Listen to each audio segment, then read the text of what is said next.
This is Talk Business and Politics with Roby Brock. I'm Roby Brock. Welcome to this week's edition of Talk Business and Politics. It's our end of the year review of the top stories of 2016. Today, I'll be joined by Rex Nelson and Skip Rutherford to discuss those major business and political headlines. But first, let's set up some of those stories and what made top news throughout the year. Of course, Donald Trump's victory in the presidential election was the political earthquake story for 2016, and it stands to define much in 2017. After Trump dispatched a crowded GOP field, he defeated Democrat Hillary Clinton in one of the biggest upsets in modern political history. Now, if Trump was an earthquake here in Arkansas, the legalization of medical marijuana was an aftershock. Arkansas voters easily passed medical cannabis, setting up a new industry and a whole new set of laws and regulations that will occupy the state legislature's time. Republican Senator John Boozman cruised to an easy re-election bid over Democratic challenger Connor Eldridge, and all four GOP congressmen earned new terms versus token opponents. Those victories combined with Trump's Arkansas landslide boosted the GOP to even more gains at the local and state level. After political victories and 3 post-election party switches, Republicans pretty much have supermajorities in the Arkansas legislature. Let's turn our attention to the economy. Arkansas set records in 2016 for low unemployment. The state finished the year around 4% unemployment and dipped below that level for a while in the middle of the year. Arkansas employers also added jobs throughout the year, up a net 25,000 workers over the last 12 months. Arkansas's publicly traded banks had a busy year. Centennial Bank, Bank of the Ozarks, and Simmons First all announced and closed on big deals that grew their assets across the $10 billion threshold. Walmart was wheeling and dealing also. The world's largest retailer, headquartered in Bentonville, bought upstart online retailer Jet.com for $3.3 billion this year. It also upped its stake in Chinese e-commerce site JD.com. Walmart shed businesses in Mexico and exited the express format business after some experimentation. In projects topping $1 billion, Governor Asa Hutchinson came back from China with a $1.3 billion project in hand. Sun Paper Company will build a massive pulp mill project in South Arkansas to supply its worldwide diaper business. And the state's first super project, Big River Steel, made progress and is open for business in the northeast corner of the state. Another major economic story centered on home sales, which rose in Arkansas's major markets for the 6th straight year. And with the first interest rate hike in almost a decade, we'll see if that momentum continues going forward. Finally, tourism and hospitality tops our stories of the year. The industry continues its torrid pace of growth as every economic indicator we watch on this front, that would be jobs, tax collections, and new projects, continue to accelerate. It's quite a list and quite a packed year of news for Arkansas. We're going to take a quick break, and when we come back, Skip Rutherford and Rex Nelson, with their years of expertise, will join me for analysis of these top stories of 2016. I'm Roby Brock. This is Talk Business and Politics.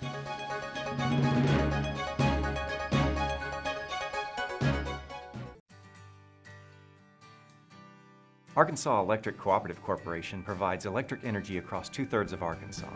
This is an exciting time in our energy history, with incredible progress being made in renewable energy and storage technologies.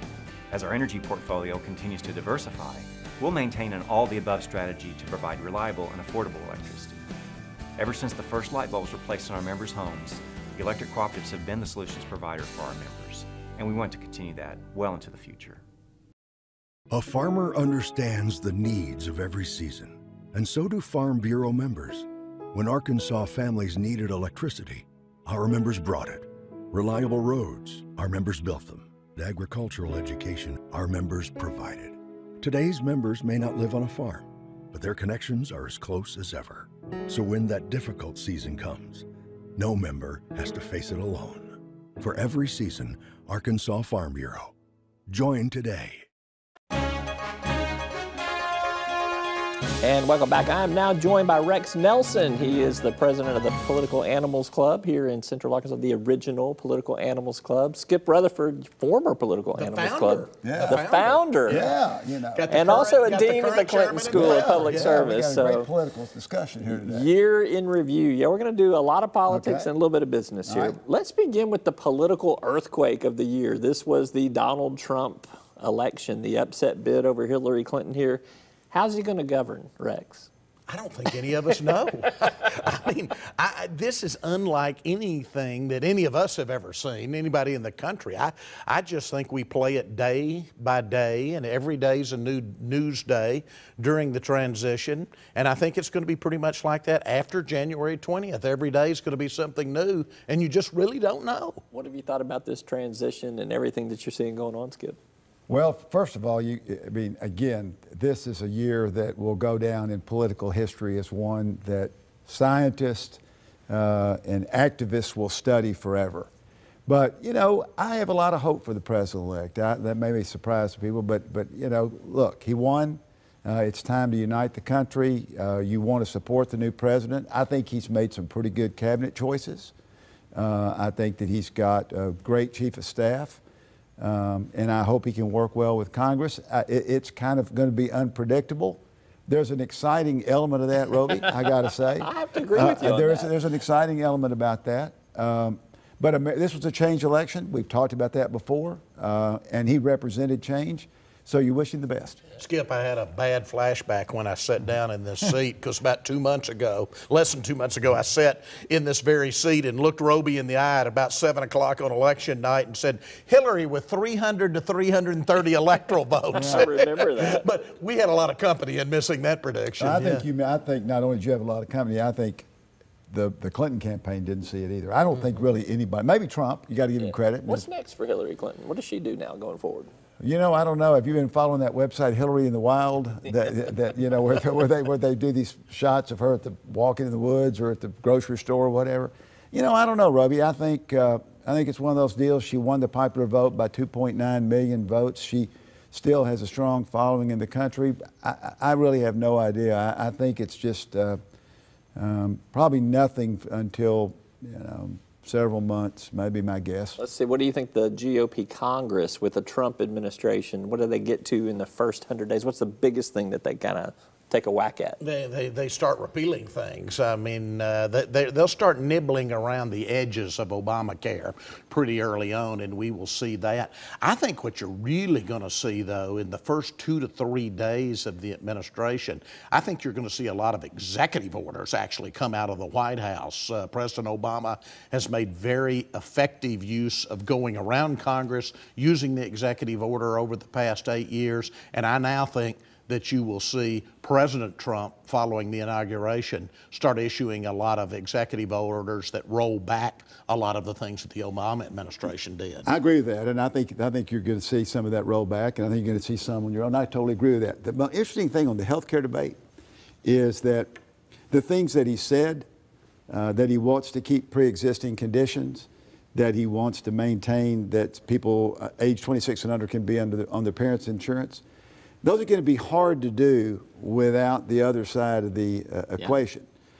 So when you got 20 million people insured, you got numbers, again, big numbers at the end of 2016, both in Arkansas and in America being insured.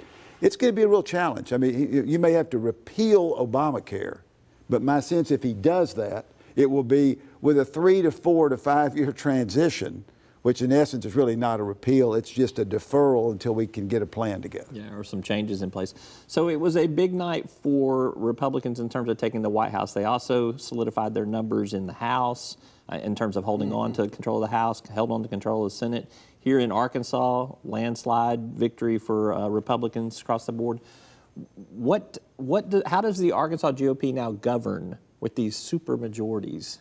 Right. Well, I think they govern a lot like the Democrats governed for the biggest part of 130 years, and that is there are still going to be a lot of fights. Those fights are going to tend to be inside the party now, and I think you will see that some. Already seen them play out a little bit. Absolutely we have.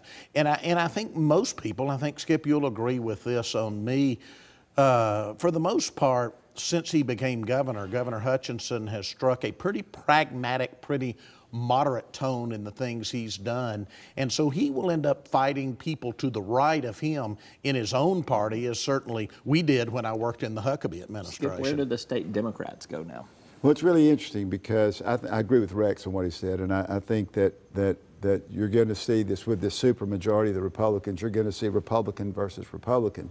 And let me tell you how it played out. I mean, not only we saw what happened in Arkansas, but in Kansas, where the Republican governor, Governor Bremick, went pretty heavy into tax cuts. 13 Democrats were elected to the Kansas legislature, 13 new Democrats, and moderate Republicans beat conservative Republicans. So, you know, what you're seeing here is that sometimes when you get supermajorities, whether you're a Democrat or a Republican, you go too far, the electorate will bring you back. So it'll be real interesting. I think the thing where Arkansas has an advantage is I agree with Rex. I think Asa Hutchinson has followed in the tradition of Democratic and Republican governors by governing in the center.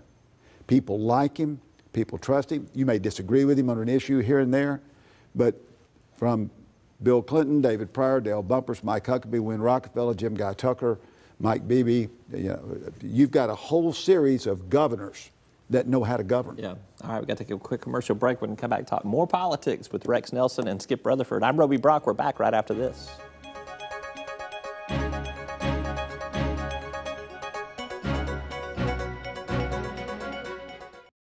In just 53,000 square miles, Arkansas holds a world of adventure. Go completely off the grid, dance to the music of a live band, enjoy a simple symphony of crickets, marvel at the architectural beauty of a building, and bask in the stillness of a forest.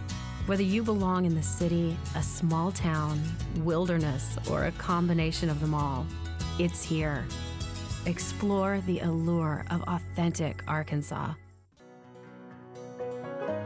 Each day, the promise of our nation begins again. Arkansas and America, moving forward. I help make that promise a reality. It's not for everyone, but people everywhere depend on us. Oh, I love you too. Trucking delivers, or everything stops. And that's what drives me.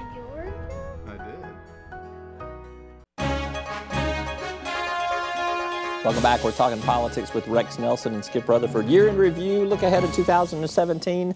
If Donald Trump was the political earthquake of 2016, medical marijuana in Arkansas is the aftershock for sure. Again, Arkansas doing something a little contrarian to what you might think. Does it surprise you that medical marijuana passed? Not really, because it was close the last time, and all the poll numbers were close. But the interesting thing is we become the first state in the Bible Belt to move toward medical marijuana. No, it wasn't as much a surprise. What is going to be interesting and what's fun to watch is how you implement. Right. What do you think will be the impact on this? You got a business impact on this, you got a political impact on this, and you got a social impact on all this. You got huge impacts. I mean, I was looking at an email a little while ago from the Arkansas State Chamber of Commerce where they're setting up seminars for employers on how do we deal with marijuana in the workplace. And the first one had already sold out, so they were adding a second one. So there's a huge business impact here, Roby, because there are so many unknowns. Now, the political impact is that, as Skip said, it's one thing for the voters to pass it. It's another thing to set up all the rules and regulations, and that's going to suck a lot of air out of the room in the legislative session that begins in January. And I think it's going to force us maybe to rush a little bit what I consider more important issues in the future of the state, whether it's health care, whether it's education. Those things in the early days I think are going to take a back seat to the rules and regs for this marijuana. Yeah, this legislative agenda for this upcoming session is going to be massive because you got higher education formula, you got tax cuts, you've got the medical marijuana that we were discussing, Arkansas Works, the foster care crisis. I could really, prison and sentencing reform, and there's just a lot to go on. What do you think that they need to get to first? What do you think is the most important thing that they're going to have to address in this session? Look, I think there's so many important issues. I don't think there's one over the other. I don't know how you would, because you've got you've got a whole bunch of major issues. But the real challenge is going to be, you know, doing the tax cut versus the budget with the revenues down. You got to look very carefully at the numbers. I mean, that's the first thing, is that, you know, our revenues are not at the projections that they think. And again, the governor and his people know far more about that than I do. But I think the first big issue is going to be looking at that taxes and what kind of budget we got. What I wish we could do is I wish we could take marijuana and put it over in a special session. The problem is there are certain deadlines, though, that are bearing down that they've got to meet. So you really can't wait until, say, April and come back in a special session. That would have been the preferable way to handle that, though, and get it out of the regular session. Yeah. I think a lot of people were hoping that medical, at least in the legislative area, were hoping, clearly by the endorsements, were hoping that it wouldn't pass. You know, and I think there was a lot of people thinking, oh my gosh, and so now we've got it. And so the legislature and the governor now have, whether they want it or not, they got it. They didn't want it, but the dog caught the tailpipe in the voters in that respect there. They got it. You know, one of the things, too, that I think is going to have to get addressed in this legislative session that is going to be gut-wrenching and time-consuming is foster care. We have a foster care crisis in this state as well. We're seeing a lot of different kind of moving parts. So you got to throw that into the mix with it. Prison and sentencing reform, another area where there's just it's a big budget issue in that respect. How are they going to get it out? This could be the longest session ever.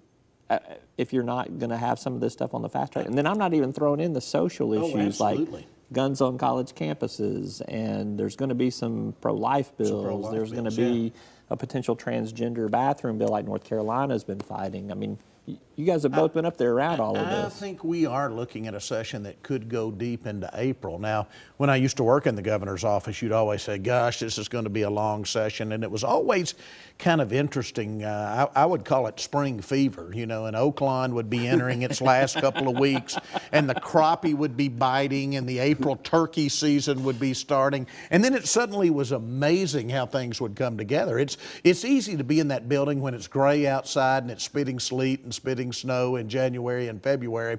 Those guys do tend to get spring fever, so maybe we'll see some things go together. I agree with that. I think the issue that you've raised, and I think it's a fair one, is that we don't know how long this marijuana, this medical marijuana thing, we don't know how much that's going to take. We do not know the time aspect of it, because you're talking about foster care and prisons and very complicated issues. Very complicated. Extremely. Very the human component there. Roby, I do want you to know I did tour the new committee rooms that were redone over on the House side. Very comfortable seats in there, so you can take a nap during some of those long hearings you're covering this year. Some of my reporters are going to take some naps up there, because I'm going to be at Command Central on that. So, all right, we're going to take one more commercial break. We're going to come back and talk a little bit of business. It'll have a little political slant to it, I'm sure. Rex Nelson and Skip Rutherford are with me. Stick around. We've still got more to come.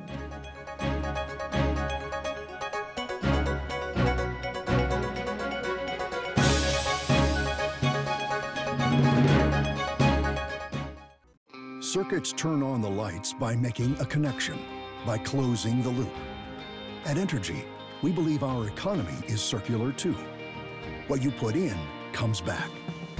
So we invest billions in new infrastructure, which helps attract new industry, which helps create new jobs. We partner with local communities to electrify the economy. And together, we power life. Entergy. At Centennial Bank, our focus is on community, helping our friends and neighbors, building lasting relationships, working together, and supporting each other, doing our part to make life better in the communities we serve, and taking time to celebrate all that we love about the place we call home. Centennial Bank, our focus is on community. And welcome back. I'm with Rex Nelson and Skip Rutherford. We've been talking politics. We're going to turn our attention to business 2016 and 2017. Let's begin with banking. You're a banker now, Rex. Simmons Bank got his little pin on right there. I like it there. Of the three biggest publicly traded banks in Arkansas, Simmons, Bank of the Ozarks, and Centennial Home Bank Shares, lots of big moves this past year. Everybody's over the $10 billion mark now in assets. How significant is that? It is amazing at how strong the banking segment is in Arkansas. At Simmons, where I work, in December, we just made a big acquisition of one of the 10 biggest banks in Oklahoma that puts us into the Dallas market, the Austin, Texas market, San Antonio, Denver, Colorado, in addition to Oklahoma City and Tulsa. Why is it so good right now to be in the banking business? Well, I mean, there was a Trump bump, obviously. If you look at stocks, a lot of people think that some of those regulations that were passed during the Great Recession now will be rolled back, certainly. So public companies are doing very well. But let me tell you what we had in Arkansas. We had banks like Bank of the Ozarks, like Centennial, like Simmons, that were very well managed during the Great Recession. They came out of that sitting on a lot of cash, and banks that were in trouble, they were able to go in and buy those now. They're still sitting on a lot of cash. So we have multi-state banking corporations that are continuing to grow, and I think you'll see acquisitions from all three of them in 2017. More bank advertising on this show. More bank advertising on this show. No, it's just a strong sector right now. The other thing Arkansas. about this is good. It's great to have these strong Arkansas banks, because Arkansas has long had a tradition of, you know, the Worthens and the first commercial banks and all this, and now these banks like Simmons, like Bank of the Ozarks, like Centennial have emerged. But the other day, Roby, I went to a great little bank, the Bank of Cave City in Cave City, Arkansas. Population 1,954 in that little Sharp County town. It's a wonderful little community bank, and I think what people don't realize is that we've got some very good community banks throughout this state that are making a difference in our state. It's a strong sector for our business. Quickly, Walmart did some big deals this year. Particularly, their biggest was with acquisition of Jet.com. It is important for Arkansas to see Walmart succeed because its headquarters is here and its impact on the economy. And I think that is underestimated if you don't live in Benton County or Washington County. Am I off base on that? No, I think you're right, and I think Walmart is something in the Walton family, or something we have to be very proud of. I think the fact that they've done so well, the fact that they have this huge influence around the world, they create a lot of jobs, not just in Arkansas, but obviously all over the country and the world, and the impact that they have. And you know, again, when you look at the Walton Foundation, the Walton Family Foundation, their charitable giving is substantial and significant. And the fact that they bring a lot of other businesses, vendors and so forth, which has certainly upped the Northwest Arkansas economy, but it's uplifted Arkansas in general. And let's throw in, we'll get to tourism, but let's not forget Crystal Bridges. Sure. Oh, absolutely. And realize Northwest Arkansas slowed down by Northwest Arkansas standards for a few years during the Great Recession. They had a little bit of a housing bubble up there, but it has taken off again, even ahead of where it was before the Great Recession. And Roby, I don't see any end in sight. I think that's going to be a growth engine for many years to come. Part of the reason we bought the Northwest Arkansas Business Journal this past year. Wise move. All right, last question. You mentioned tourism. I'm going to give you both about 30 seconds apiece on this. Why is tourism and hospitality, why is it cooking in Arkansas? It is booming in Arkansas. I think people have discovered what a neat place Arkansas is, and more and more people are looking for that which is real, whether it's a growing area like the Dallas-Fort Worth market. They've done Disney World, they've done Disneyland. Now they're looking for real places, and we've got a lot of interesting real places, whether it's Mountain View, whether it's Hot Springs, you name it, here in Arkansas. We also have great major venues like the Clinton Library, like Crystal Bridges. The new Robinson Center in Little Rock is going to make a huge difference in terms of arts and culture. And places like Dice now, the Johnny Cash Home. So I think that's going to be internationally known. The important thing is having good venues. I'm on a hard cut to wrap this show up right here. Right. So but Skip Rutherford, Rex Nelson. See, tourism more than politics, Roby. Happy New Year to both of you. Thank you so much. New Year. All right. We'll be right back right after this.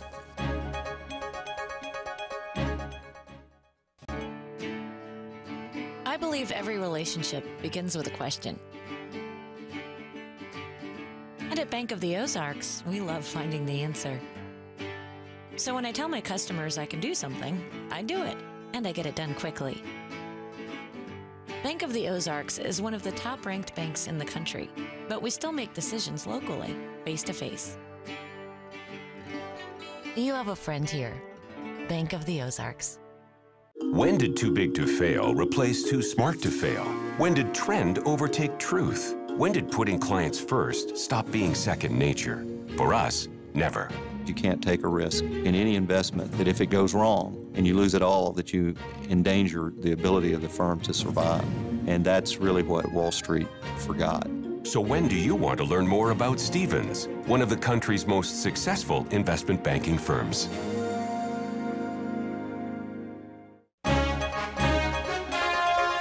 As 2016 comes to a close and 2017 takes off, I want to thank you for being with us throughout the year. It was the best year ever for Talk Business and Politics as we expanded our digital presence with our daily show. We broadened our reach to Northeast Arkansas through KAIT, completed our merger with the Northwest Arkansas Business Journal. In the coming year, we're going to bring you even more on the business and political news fronts. You can count on us for in-depth political coverage from the state legislature and daily analysis and news on the business beat. We'll be rolling out several new products in 2017, including a revamped website, a new radio program, more online and digital offerings, and we're proud to now be on air in Northwest Arkansas on market leader KFSM. A special thanks to our staff and for sure the great employees here at KATV Channel 7 where we produce our show. On behalf of all of us at Talk Business and Politics, Happy New Year. We wish you the best and we'll see you next time.